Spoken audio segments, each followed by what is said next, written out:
Tapi ketika keliling dunia, saya bukan olahragawan, bukan musician, saya cuma seorang pendongeng. Dan alhamdulillah hari ini ada di sini. Dan ini adalah tahun ke-42 tahun saya mendongeng di seluruh Indonesia. Ya. Kok bisa lama sekali? Bisa. Karena itu sekarang masih di sini. Nah, mungkin hari ini saya cuma mau berbagi bahwa kok bisa sampai keliling dunia hanya untuk mendongeng aja. Bisa lah. Karena saya pernah menjuarai beberapa kali juara lomba mendongeng tingkat nasional sampai tidak boleh ikut lagi. Akhirnya saya mengikuti lomba mendongeng tingkat dunia, menang beberapa kali dan tidak boleh ikut lagi.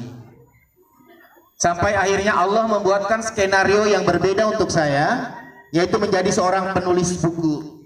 Alhamdulillah di Ramadan kemarin, tahun kemarin saya sudah menyelesaikan 27 buku. Kira-kira keren nggak? Saya suka sekali kalau kerennya itu lebih semangat supaya Allah tuh mencatat bahwa ini adalah rahmat buat saya juga. Keren nggak? Ternyata setelah saya dengar sendiri dan saya tahu sendiri kerennya, ternyata itu belum keren. Padahal sudah menulis 27 buku. Nah, ternyata kerennya aja ada di puncak, di mana lebih dari 13 buku saya dijual di toko Gramedia. Itu baru keren. Ternyata belum keren juga. Rupanya ada yang membuat saya keren. 5 buku saya beredar di signing China, Beijing, Jepang, dan di Jerman Barat. Itu baru keren. Nah, kira-kira keren nggak itu? Nggak keren. Yang keren itu nanti kalian buka di Google, tanya gini, "Hai Google, siapakah Agus DS?" Mereka selain akan mengatakan siapa saya sebagai penulis atau pendongeng, pasti ada kata-kata yang begini, "Hai Google, siapakah Agus DS?" Agus DS adalah pendongeng nasional kelas dunia. Pasti dibilangnya gitu. Agus DS, pendongeng yang pandai menirukan macam-macam suara. Suara apa? Nobita, ulah kan itu, bagaimana salahnya? Ada, gara-gara Nobita, aku bisa di Mari Shizuka. Ulah kan itu kalian, ini semua salah kita juga. Masih nonton Doraemon ya? Apa Petri, kita akan segera makan, karena bisa masaknya. Ya. Nah, nanti kalau misalnya sekarang pegang HP, mungkin HP-nya boleh tinggal sebentar, boleh jangan dipegang dulu, atau nanti buka aja di TikTok Agus DS20. Nah, di situ jangan lupa like, comment, and share. Ya, hari ini membahagiakan sekali karena saya tiba-tiba tadi pagi, saya jujur aja, saya pegang HP ini bikin TikTok tuh belum lama, baru 4-5 bulan ini aja. Itu juga karena saran teman. Kata dia bilang bikinlah TikTok. Saya pikir nggak begitu juga dia gitu ya. Nah, jadi saya coba bikin TikTok. Alhamdulillah 4-5 bulan ini tadi pagi sudah masuk yang nge-like 156.900 apa 600 gitu. Nah, itu cuma ikutan doang gitu. Nah, saya melihat adik-adik di sini pasti punya potensi untuk menjadi seorang penulis. Nah, bagaimana supaya jadi seorang penulis? Mungkin caranya nanti bisa dilihat gitu. Nah, ada satu kisah yang membuat saya tertarik bergabung dengan teman-teman di Garut ini. Saya tinggal di Jakarta dan ini udah seminggu saya tinggal di Cibatu. Saya melihat kegiatan mereka untuk KNRP, kegiatan untuk menggalang dana Palestina. Saya sendiri sebenarnya awalnya nggak begitu tertarik. Apa sih cuma ngikutin mereka jalan kemana-mana lalu ngumpulin uang lalu uangnya dikirim ke Palestina gitu.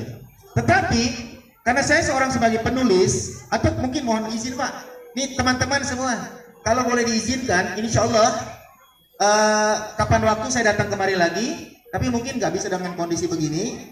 Kita akan coba nanti membuat novel atau buku atau cerita pendek. Kalau emang tertarik, yuk kita bikin. Dan sekalian saya mau launching novel saya, boleh nggak di sini?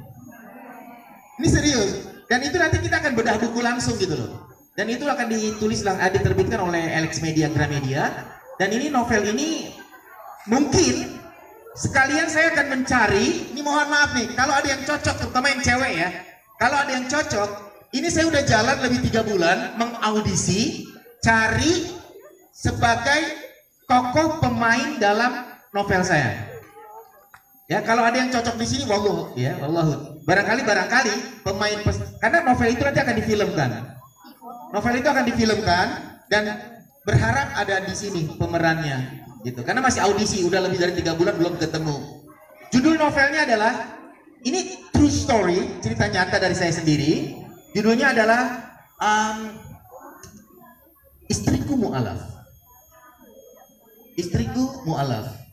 Dan di sini, di cerita ini atau di gambaran ini, jadi si tokoh ini adalah seorang perempuan berhijab, ya, berhijab. Dan tapi mohon maaf, kenapa dibilang mu'alaf? Karena dia bukan bangsa Indonesia, ya. Dan saya bertemu dengan dia ketika saya tinggal di Jepang.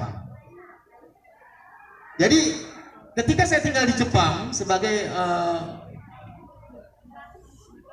dosen, lalu saya bertemu dengan mahasiswi. Dan saat itu ya kami akhirnya berkenalan dan sebagainya. Ceritanya cukup ada banyak hal dan konfliknya juga ada. Dan di situ dalam novel itu siap-siap kalau sudah membuka novel di halaman ke-7, siap-siap tisu atau sapu tangan karena Anda dijamin pasti menangis. Ada 2 tangisan yang membuat saya tidak pernah berhenti ketika menulis novel itu. Jadi teman-teman nanti kapan waktu bisa mencoba menulis bagaimana supaya sampai nggak bisa bergerak pena itu di atas kertas, ya, sampai nggak bisa bergerak gitu. Jadi yang Jumat itu harus pergi karena saya tinggalnya di Kobe, di Tokyo, di Osaka, itu harus beberapa jam untuk pergi ke Kobe untuk menemui sebuah masjid. Tapi kalau untuk sholat Id itu harus pergi 1 malam dulu pergi ke Tokyo dan tinggal di sana, baru dapat sholat Id. Nah saat itu ketika saya atahiyat akhir, setiap saya atahiyat akhir, Assalamualaikum warahmatullahi wabarakatuh, itu selalu lebih lama di sebelah kiri. Kenapa? Itu cewek selalu ada duduk di situ. Itu mahasiswi saya bilang, kenapa? Contoh mate desu ne. Nande, anata wa ne, koko ni desu ne. Saya tanya, kenapa kamu setiap habis sholat kamu di situ?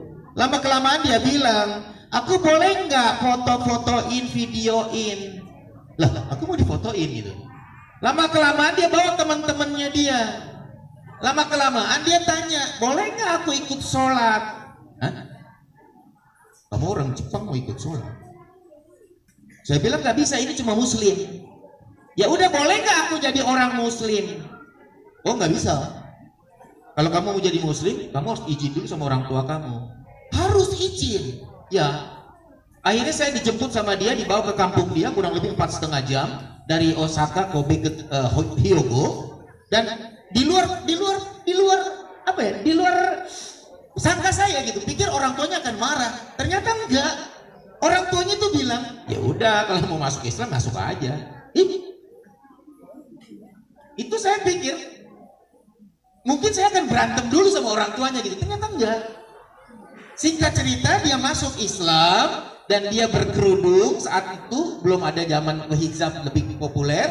Dia berkerudung dan saat itu saya langsung aisteru. Saya langsung suka gitu loh. Saya langsung suka. Singkat cerita akhirnya kami menikah. Ya, kami menikah di 2 negara. Di Indonesia kami menikah di sebuah masjid dan di Jepang kami menikah di sebuah kapal pesiar. Ya luar biasa. Dan itu yang membuat saya menangis. Bukan saya naik di kapal pesiarnya, itu bukan gitu loh. Yang bikin saya menangis adalah gitu loh. Ketika saya sholat, saya tanya, kenapa kamu begitu tertarik kalau saya sholat? Apa dia bilang? Saya melihat Bapak kalau habis sholat wajahnya bahagia. Saya bilang, justru kalau bisa, bukan cuma bahagia, kalau bisa saya meninggal di atas karpet itu, di atas sejadah itu. Tahu apa yang dia bilang kepada saya?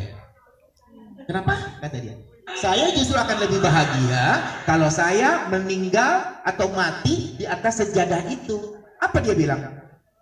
Bego, bodoh. Kok bodoh? Bodoh. Kalau mau mati itu di tempat tidur yang nyaman, di kain sutra, dalam pelukan kekasih dan sebagainya dan sebagainya.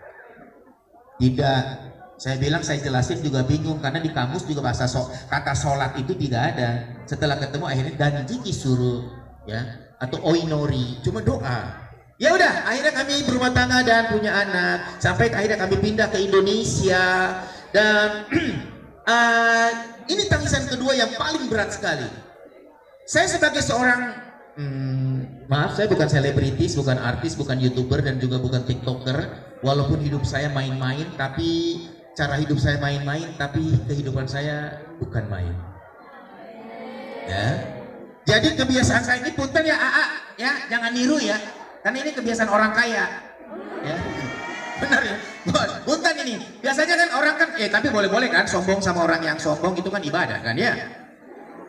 Jadi saya punya kebiasaan kalau pulang kerja, karena kerja saya di Jakarta, tinggal saya di Bogor. Jadi kalau pulang kerja saya taruh mobil, lalu saya ambil moge, saya keliling Bogor dulu barang 1-2 jam.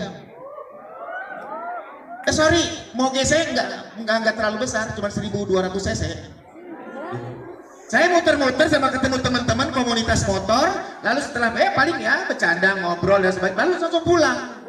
Tapi beberapa malam ini saya banyak kesibukan karena bikin syuting film dan juga, maaf saya juga sutradara yang bikin film dan juga beberapa konten creator. Saya pulang tengah malam sekali, saya langsung setelah bersih-bersih saya tidur. Saya lihat istri saya ada sedang tidur. Tapi begitu tengah malam saya bangun. Kenapa? Karena saya mendengar suara orang yang menangis. Nggak mungkin lah di rumah orang kaya ada kunti. Saya larak-lirik kok nggak ada ya. Apa yang nangis? Begitu saya lihat ke samping tempat tidur, astagfirullahaladzim. Istri saya sedang nangis. Kenapa?